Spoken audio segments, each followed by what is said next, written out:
Hello friends, मैं आपके साथ अभी डिस्कस करूंगा कि जो आज मार्केट में एक रिवर्सल आया वो क्यों आया। उसके पीछे एक रीज़न है। हो सकता है मार्केट 23,600 से जो रिवर्सल आया है, हो सकता था कि मार्केट यहाँ पे एक टाइम पास वाला प्राइस एक्शन बनाता।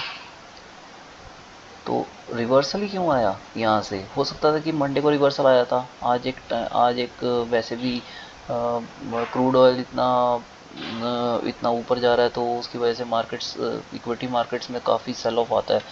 तो तो उसके कारण भी उसके ब्रेंट क्रूड ऑयल के ऊपर जाने के बावजूद भी अपनी मार्केट में एक रिवर्सल आया, निफ्टी में एक रिवर्सल आया। उसका रीज़न है एक। वो मैं आज आपके साथ एक डिस्कस करना चाहता हूँ। सो चलिए, फिर ऐसा है कि अगर हम इसको आवरली टाइम फ्रेम पे देखते हैं, सो मार्केट कंटिन्यूसली ड्रॉप हुआ 23,600 के लेवल तक। तो यहाँ पे अगर हम देखें तो 23,600 पे हमारा अकॉर्डिंग टू एसएमसी हमारा एक ऑर्डर ब्लॉक है आवरली टाइम फ्रेम पे। सो दिस कैंडल जहाँ मेरा कर्सर है, और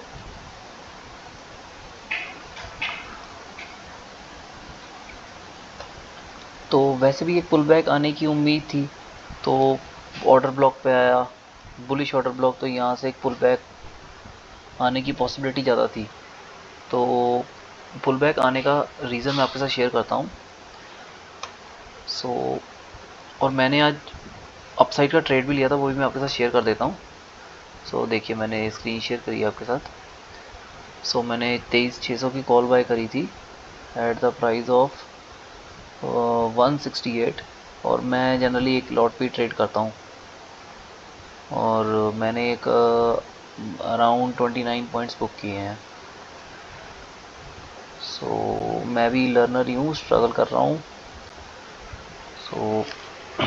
आई trade with very less capital for around 70,000। मैंने एक रूल बनाया कि जब तक मेरा कैपिटल 1 लाख से ऊपर नहीं आता, तब तक मैं एक लॉट तक ही ट्रेड करूँगा। I focus on learning, not making money. That's why I trade only on one lot. Generally मैं बिग मूव्स ही पकड़ता हूँ। जैसे आज मेरे को मूव मिला, तो मैं डेली ट्रेड नहीं करता, मैं जनरली बिग मूव्स ही पकड़ता हूँ। जैसे मैंने कल भी मूव पकड़ा था, ये डाउनफॉल जो आया था, ये अराउंड ये 12 बजे की जो कैंडल बनी है, आई थिंक शूटिंग स्टार इसे बोलते हैं कैंडलस्टिक पैटर्न में। उसके बाद एक अच्छा मूव मिला। मैं एक मूविंग एवरेज 13 यूज़ करता हूँ। जनरली मैं जब भी एक्सपेंशन आता है, ऐसे जैसे ये एफ बनी, तो तकरीबन जैसे ये मेरा एक सेलिंग जोन था मेरा। तो यहाँ से मैंने एंट्री लेने से पहले, जैसे मैंने ये एक्सपेंशन मूव देखा, उसके बाद जब रीटेस्टिंग हुई एफ में, जब भी ये टैप किया, यहाँ पे एफ है, अगर मैं आपको दिखाऊं तो जैसे 11:20 वाली जहाँ पे मेरा कर्सर है, वहाँ पे एफ है। तो 12 बजे वाली कैंडल ने उसको टैप किया। टैप करने के बाद तो यहाँ पे एंट्री बन गई थी मेरी। तो मूविंग एवरेज 13 के नीचे नीचे ही प्राइस चल रहा था। तो बेसिकली मैं प्राइस एक्शन का और मूविंग एवरेज और RSI और स्मार्ट मनी कॉन्सेप्ट, इस सब चीज़ों को मिला के ही मैं काम करता हूँ मार्केट में, और मेरे को इससे अच्छा रिटर्न मिलता है। कल मूव मैंने कैप्चर किया था, उससे एक दिन पहले मैं ट्रेड नहीं कर पाया था, क्योंकि मार्केट खुलते ही ड्रॉप हो गया था, तो कोई एंट्री मेरे को मिली नहीं थी। मेरा मिशन यही है कि मैं आप लोगों को लर्निंग दे पाऊँ, आप भी बिग मूव्स पकड़ पाओ मार्केट में। डेली ट्रेड करने का कोई भी फ़ायदा नहीं है मार्केट में। मार्केट में पैसा कमाया जा सकता है, बस आप मूव्स कैप्चर करो, ज़्यादा से ज़्यादा मार्केट को देखो, और जब भी एक्सपेंशन मूव आए डेली टाइम फ्रेम पे, तभी आप मार्केट में अंडर हो। तो आज बेसिकली एक अप मूव की पॉसिबिलिटी थी, क्योंकि मार्केट आवरली टाइम फ्रेम पे एक डिमांड जोन पे था, जो मैंने आपके साथ शेयर किया आवरली टाइम फ्रेम पे। डेली टाइम फ्रेम पे भी चेक कर लेते हैं। मूविंग एवरेज को एक बार हम हाइड कर देते हैं। डेली टाइम फ्रेम पे मार्केट, ये जो मैंने आपको प्रीवियस वीडियो में बताया था, ये जो गैप जो क्रिएट हुआ था ना, ये वाला, ये एक डिमांड जोन का काम करता है। मार्केट ने ये सारे लोज की लिक्विडिटी कलेक्ट करी, गैप डाउन ओपन हुआ।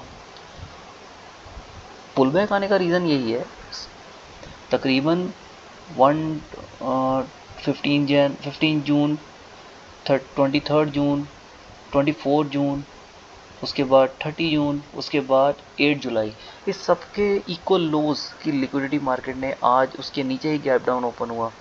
सो जिन लोगों ने भी यहाँ पे इन लोज के नीचे स्टॉप लॉस लगा के बाय में वो ट्रेड होल्ड किए होंगे, उन सब के स्टॉप लॉस मार्केट ने कलेक्ट किए। और आवरली टाइम फ्रेम में मैंने आपको ये रिफाइंड ऑर्डर ब्लॉक दिखाया। उसके बाद यहाँ पे ये गैप था, गैप जोन। सो ये एक मल्टीपल कन्फर्मेशंस मिलने के बाद ही मैंने आज रिवर्सल की पॉसिबिलिटी एक्सपेक्ट की थी और मार्केट में रिवर्सल। अब मैं आपको बताता हूँ कि बिग मूव्स आते कैसे हैं। सो जैसे मैंने ट्रेड जो प्लेस किया था, मैं 3 मिनट के टाइम फ्रेम पे ट्रेड मैंने प्लेस किया था अराउंड यहाँ पे मैंने ट्रेड प्लेस किया था अराउंड 11:33। सो आप एक चीज़, मैं आपको इंडियन मार्केट में अगर आप ट्रेड करते हो तो मैं आपको एक चीज़ बता दूं, मार्केट में अगर मूव आता है तो या तो वो 9:15 से लेकर 10:30 तक आ जाएगा, नहीं तो 11:30 या 12 बजे के बाद ही मूव आएगा सेकेंड हाफ में। 10:30 या 12 o'clock या 12:30 के बीच में मार्केट हमेशा आप लोग को बस ट्रैप ही करेगा। सो आप प्लीज़ इस चीज़ का खास ध्यान रखें, जब भी ट्रेड करें तो जब भी आपको मूव मिला होगा या तो सुबह मॉर्निंग में मिल जाएगा, नहीं तो आपको 11:30 के बाद मिलेगा। 11:30 अब भी आज देखो 11:33 पे मैंने 11:30 पे मैंने ट्रेड प्लेस किया था। मैं आपको दिखा देता हूँ मेरा ऑर्डर, आप देखोगे। सो तो मैंने जो ट्रेड प्लेस किया था, ये देखो 11:30 पे मैंने ट्रेड प्लेस किया था। आप ये जो नीचे के ऑर्डर देखो 9:19 वाला, ये मैंने अराउंड ऐसी means out of the money मैंने ट्रेड किया था, तो उसमें कुछ मैंने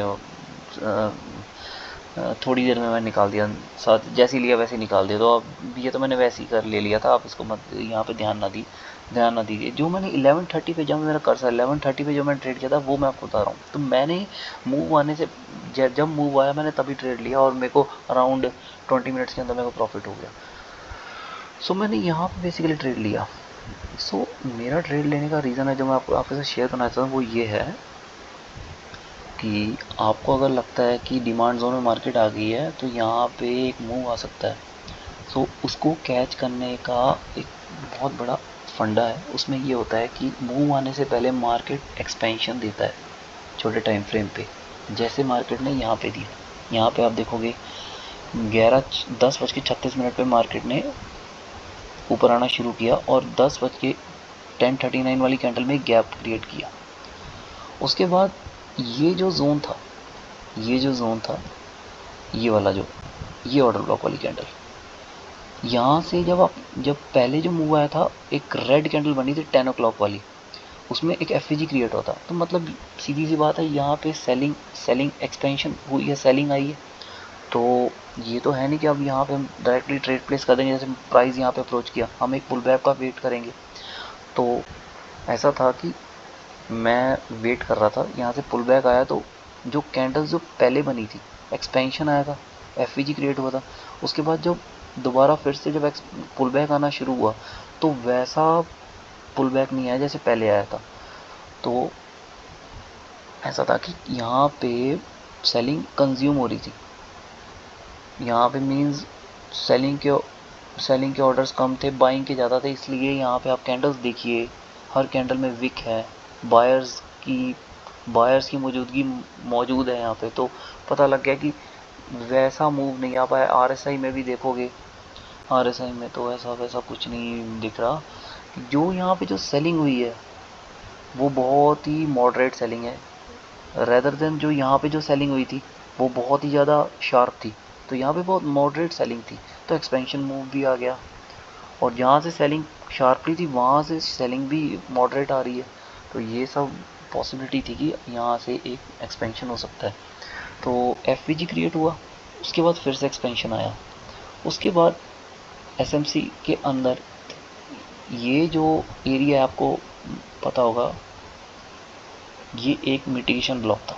मिटिगेशन ब्लॉक पे जब ये ग्रीन कैंडल, ये एक कैंडलस्टिक पैटर्न होता है, रेड कैंडल, ग्रीन कैंडल ने रेड कैंडल को पूरा कवर कर दिया। आप देख लेना मॉर्निंग स्टार, आई थिंक ये सब होता है। तो जैसे ही ग्रीन कैंडल बनी, फॉर्म हुई, तो मैंने इसके हाई पे ट्रेड ले लिया और मैंने जो स्टॉप लॉस रखा था नियर अबाउट इस ये वाली ग्रीन कैंडल, मेन जो एक्सपेंशन जो आया था 11-18 पे, इसके लो पे मैंने स्टॉप लॉस रखा था। और जो मेरा टारगेट था वो ये एफ आपको मैं ड्रॉ करके बता देता हूँ। यहाँ पे मैंने एंट्री प्लेस करी और अराउंड यहाँ पे तकरीबन ये एफ थी, इसका मैंने 50% मैंने टारगेट लिया। सो मेरा स्टॉप लॉस सिर्फ यहाँ तक था। और तो मूविंग एवरेज 13 का मैंने यूज़ किया, तो यहाँ से मैंने मूव कैप्चर किया था। सो थैंक यू गाइस, ये आप लोग भी